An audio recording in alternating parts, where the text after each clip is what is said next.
সে কি করে? কিছু করে না, দাঁড়ায় রয়েছে। তাহলে একটু পরে তারা নিয়ে এসো, তোমার জন্য চকলেট আছে দুইটা, বুঝছো? চকলেট আছে, একটা বিস্কিট আছে। কি চকলেট? চকলেট খাইতে তুমি? সবুজ চকলেট খাইলে কবিতা বলতে হইব, কবিতা একটা কবিতা বলে চকলেট নিতে হইব। শান্তিকা পারে, শান্তিকা পারো না তুমি? তাহলে সাইন থেকে শুরু করো কবিতা। বলো কবিতা বলো। আপা গাছে, এদিকে এদিকে তাকাও, এদিকে ঘুরো। এদিকে। আপা গাছে তো পাখি ডালিম গাছে বউ, এতটা কি তবু কথা কও না কেন বউ? পরে আর নেই, এরাই আর একটা কবিতা বলো। নাও দুটো চকলেট। আরেকটা দীপকট তো কোনো পরীক্ষা নেই হলো না। লাগবো। কি এটা? কি এটা? Choco choco. ভাবছি না এটা চকো চকো আসলে। চককে তুমি ভাত খাইছো? স্নান করছো? না, স্নান করছো না? আমি শিখতেছি না। করছো না কেন? ঠান্ডা লাগে?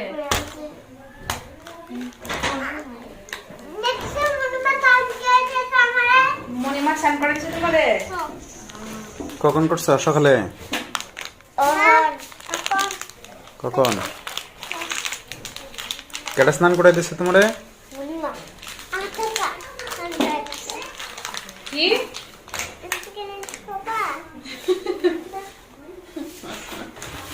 পড়ে গেছে? পড়ে গেছে গা? এই যে পড়ে গেছে। তুমি পারো না কোনো কবিতা? পারো? কবিতা পারো তুমি? শিখছো তুমি? শিখছো? তুমি না তোমার মার স্কুলে যাও, মার স্কুলে যাও না তুমি? পরে শিখছো না কোনো কবিতা? হাট্টি মাটিম কবিতাটা বলো শুনি। তুমি না শিখছ না? তুমি কও, তুমি কও। তুমি তুমি না পারো, যে তোমার মা বললেন তুমি পারো, বলো। বলো। হাট্টিমা টিম টিম। সরই শিখছো তুমি, সরই না? বলো। দীপ্র। ওই দীপ্র। বলো। আমি আগে এটা খেয়াল হই।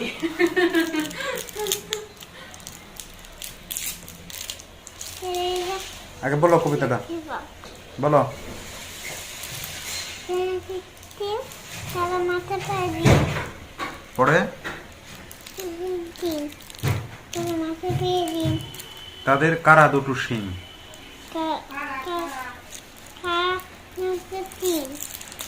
হাট্টি মাটিম টিম, তারা মাঠে পারে ডিম, তাদের খাড়া দুটো শিং, নাকি?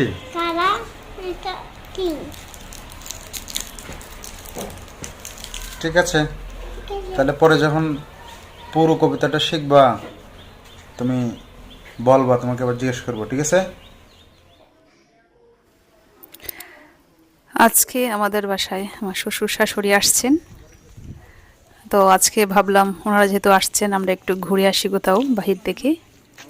তো আমরা রেডি হয়ে বেরিয়ে পড়লাম।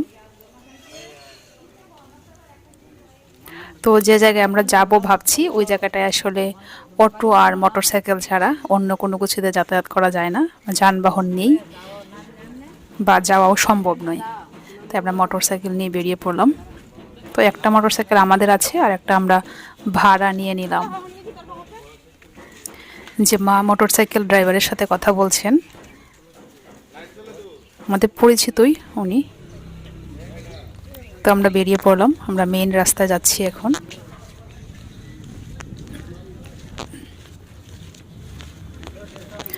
বাবা আসলে আসছিলেন আমাদের বাসায় বেড়ানোর জন্য, তো উনি লুঙ্গি পরে চলে আসছেন। তাই উনি আসলে আমাদের সাথে ঘুরতে যেতে চাচ্ছিলেন না। আমরা অনেকটা জোর করি ওনাকে নিয়ে নিয়েছি। উনি একটু মানে অন্যরকম বোধ করছেন, তো ভালো লাগছে না, লুঙ্গি পরে ঘুরতে যাবেন এই আর কি। তো আমি অনেকটা করলাম, তো সমস্যা কি, চলেন ঘুরে আসি, ভালো লাগবে, লুঙ্গি হইলে কি হয়েছে, চলেন।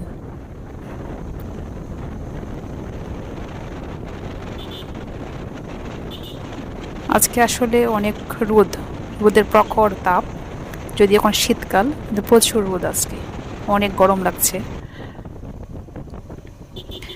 গরম লাগছে তারপরেও ভালো লাগছে। এত সুন্দর সুন্দর দৃশ্য আসলে দেখলে কার ভালো না লাগে।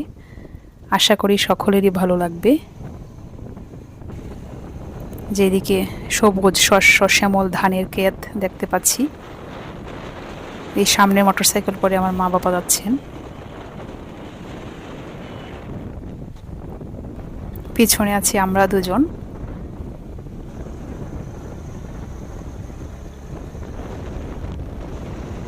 আপনারা যে এলাকাটা দেখতে পাচ্ছেন এটা আসলে বর্ষাকালে এদিকে শুধু পানি আর পানি থাকে, চারপাশেই পানি থই থই করে। যদি এখন হেমন্তকাল তাই সব দিকে এখন শুকনা, শুধু ধানের ক্ষেত দেখতে পাবেন।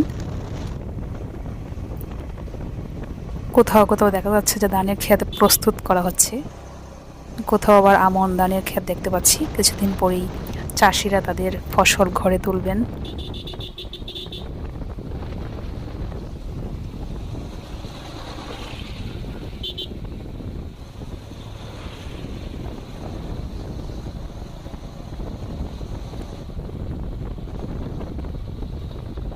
আমরা আসলে যে এলাকাটা আজকে যাচ্ছি এটা অনেকটা পাহাড়ি এলাকা, বা ইন্ডিয়ার পাশেই এলাকাটা, ইন্ডিয়া বর্ডারের পাশে। কিছুক্ষণের মধ্যে আপনারা সেই পাহাড় দেখতে পাবেন। এই হচ্ছে পাহাড়, এটা হচ্ছে আসলে মেঘালয় পাহাড়, মেঘালয় রাজ্যের পাশেই, ভারতের মেঘালয় রাজ্যের পাশে, পাশে বর্ডার, একদম ইন্ডিয়ার বর্ডারের পাশে, মানে মেঘালয় রাজ্যের পাশে আর কি। আমরা প্রায়ই এই জায়গায় ওই জায়গায় যাই আমরা, যখনই আমাদের মন খারাপ থাকে, ভালো না লাগে, যখন আমরা সময় পাই তখনই আমরা এই জায়গায় ঘুরতে যাই।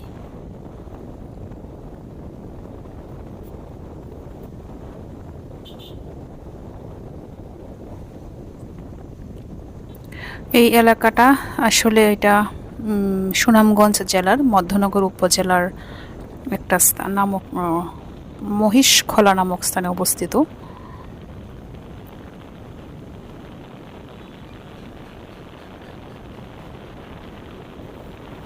যদিও নেত্রকোনার পার্শ্ববর্তী জেলা হচ্ছে সুনামগঞ্জ, সুনামগঞ্জ আর নেত্রকোনা হচ্ছে পাশাপাশি, নেত্রকোনা শেষ সুনামগঞ্জ শুরু, এইরকম আর কি।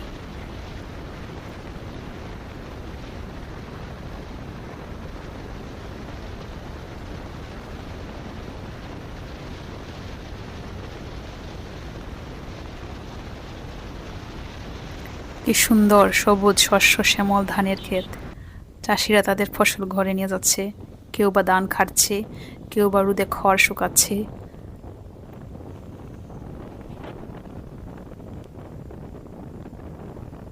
রাস্তা মোটামুটি বেশ ভালো।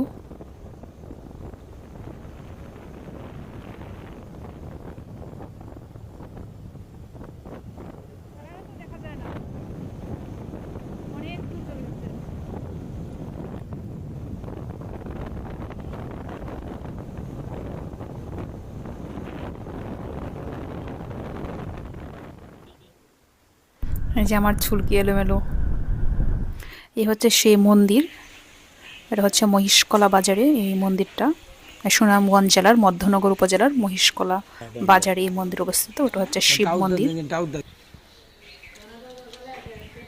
এই মন্দিরে আসলে আমি আগে কখনো যাইনি, এই প্রথম এই মন্দিরে আমি আসছি। এটা হচ্ছে বেলগাছ, এই মন্দিরে বেলগাছটা অনেক বড় বেলগাছ, এবং একটা বট গাছ আছে, এটা হচ্ছে সেই বট গাছ। এই বট গাছের নিচেই আসলে মানে শিব মন্দির বানানো হয়েছে। অনেক দূর দূরান্ত থেকে অনেক ভক্তরা এই মন্দিরে এসে থাকেন। আজকেও দেখলাম অনেক দূর থেকে সুনামগঞ্জের ছাতক থেকে অনেক ভক্তবৃন্দ আসছেন। শুনেছি ঈশ্বরগঞ্জ, কিশোরগঞ্জ, অনেক দূর দূরান্ত থেকে অনেক ভক্তরা আসেন এই মন্দিরে।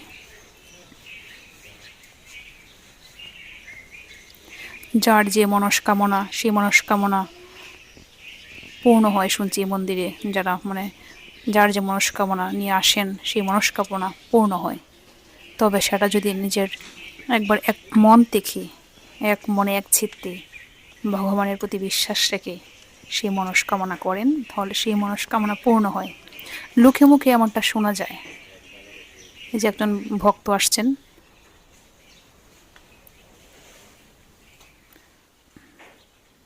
এই মন্দিরে প্রতি শনিবার এবং মঙ্গলবার পূজা হয়ে থাকে। শনি মঙ্গলবার ছাড়া অন্য কোনো বারে পূজা হয় না। আর কালী পূজা সাধারণত শনি মঙ্গলবারই হয়ে থাকে, আমরা সবাই জানি। শনি মঙ্গলবার ছাড়া এই মন্দিরের দরজা খোলাই হয় না। বাহির থেকে আগরবাতি মোমবাতি জ্বালিয়ে দেন যারা এই মন্দিরের দায়িত্বে আছেন বা এই মন্দিরের পুরোহিত। তো যারা এই মন্দিরে আসেন সাধারণত এই শনি মঙ্গলবারই এসে থাকেন।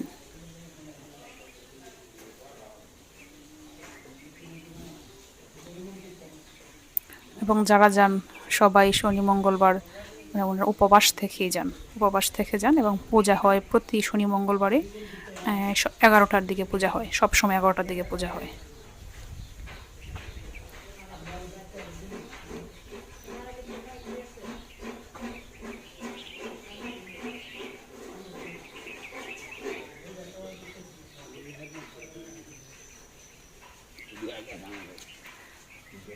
লোকে মুখে শুনে থাকি এই মন্দিরটা নাকি অনেক জাগ্রত, মানে মার কাছে বা বাবার কাছে যে যেটা চান সেটা পান।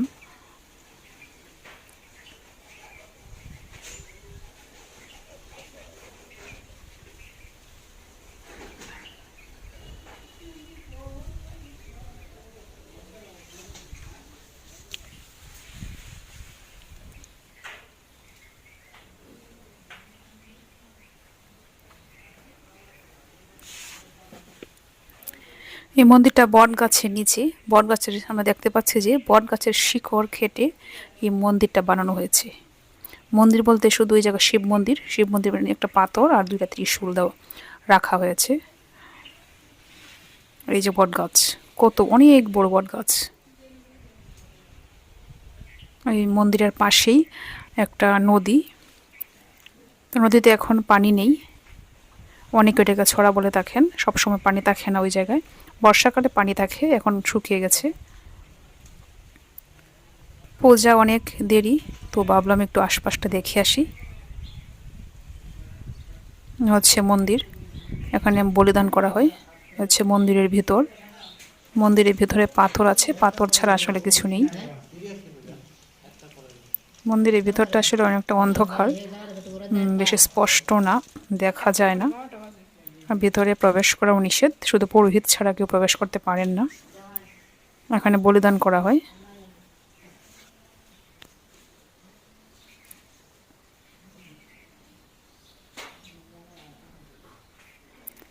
আসলে কি বিশ্বাসটা হচ্ছে বড় বিষয়। সবকে যদি বিশ্বাস রাখতে হয়, আসলে বিশ্বাস রেখে যদি কোনো কাজ করা হয় সেই কাজে সফলতা আসবেই। তবে বিশ্বাসটা হচ্ছে আগে, বিশ্বাস থাকতে হবে। শুধু সব কাজের ক্ষেত্রে আসলে যে কোনো কাজ যদি বিশ্বাস রেখে করা যায় সেই কাজে সফলতা আসবেই। নিজেকে বিশ্বাস করতে হবে, ভগবানকে বিশ্বাস করতে হবে।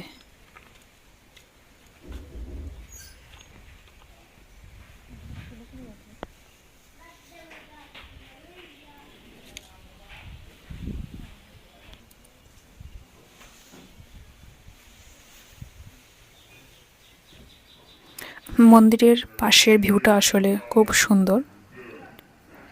যেদিকে নদীতে অনেক বাচ্চারা সাঁতার কাটছে, স্নান করছে, অনেক চিৎকার চেঁচামেচি করছে। আমি একটু পর্যবেক্ষণ করলাম। এদিকে দেখি আমার শাশুড়ি মা আমাদেরকে কোথায় নিয়ে যাচ্ছেন। আসলে এই এলাকায় আমরা নতুন, কিন্তু আমার শাশুড়ি মা আগে একবার আসছিলেন, উনি ছিলেন। উনি কোথায় নিয়ে যাচ্ছেন আমাদেরকে, ওইদিকে নাকি খুব সুন্দর একটা জায়গা আছে, তো আমরা ওই জায়গাটা দেখতে যাচ্ছি। আমরা যেতে চাচ্ছিলাম না, কারণ প্রখর রোদের প্রখর তাপ। এই হচ্ছে বর্ডার গার্ড বাংলাদেশ সীমান্ত পাড়ি। এটা হচ্ছে বর্ডার এলাকা। পাশেই কি দেখবো জানি না, দেখি কি দেখতে পাই।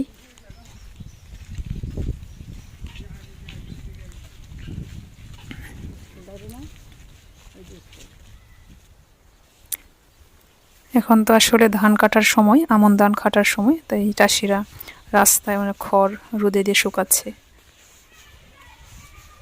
এই যে পাশে একটা কি দেখতে পাচ্ছি, দেখি এটা কি।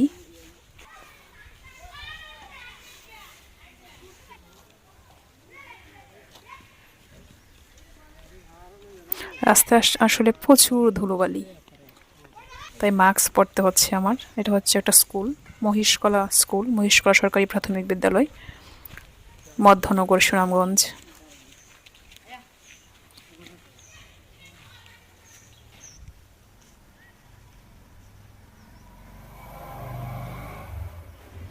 এটা হচ্ছে বদ্ধভূমি।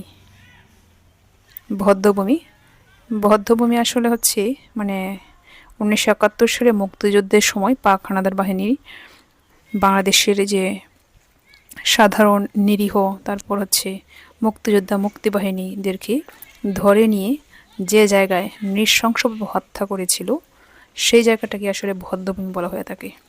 এই হচ্ছে সেই জায়গা। এই জায়গায় পাক হানাদার বাহিনীরা আমাদেরকে, সাধারণ জনগণকে ধরে ধরে নিয়ে এসে এখানে হত্যা করে এবং গণকবর দেয়। এই জায়গাটাই বদ্ধভূমি নামে পরিচিত। তো আমি আগে বদ্ধভূমিতে উঠে পড়ছি, আমার শ্বশুর শাশুড়ি এখন উঠছেন, আমরা নেমে পড়লাম।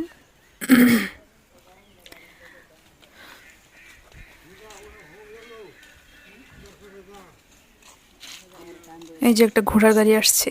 এখন তো আসলে ধান কাটার সময় ঘোড়া দিয়ে চাষিরা ধান এক জায়গা থেকে অন্য জায়গায় নিয়ে থাকেন। হাঁটতে হাঁটতে আবার গেলাম পাহাড় দেখতে। এই যে একজন চাষি খড় নিয়ে আসছেন, হয়তো এই খড় উনি জ্বালানি হিসেবে ব্যবহার করবেন, নয়তো উনি ওনার গরুর ঘাস হিসেবে ব্যবহার করবেন। এদিকে ফুল গাছ থেকে 2টা ফুল নিয়ে নিলেন মা, পুজোতে দিবেন বলে, যে একটু বড় পূজা হবে তাহলে 2টা ফুল নিয়ে নেই।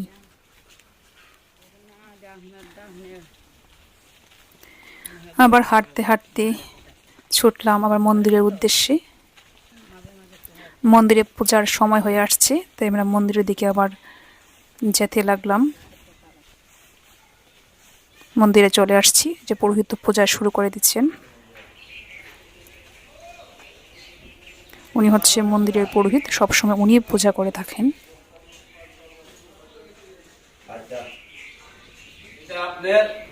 গ্রামীরা আমরা সবাই ভিজা কাপড়ে বসবো। পাথর আছে একটা, ওই পাথরটা খাটি তুলার আসি আইসা খালি ছইব, ছোঁয়ার পরে ওই পাথর এমনি গড়াবে। যার কাছে যাকে ভালো লাগে মা, তার কাছে গিয়া স্থাপিত করবো, কাঠি পুজো করবো। এটা মন গড়া করি, কাউকে যাওয়া যাবে। কথাটা বলেন নাই।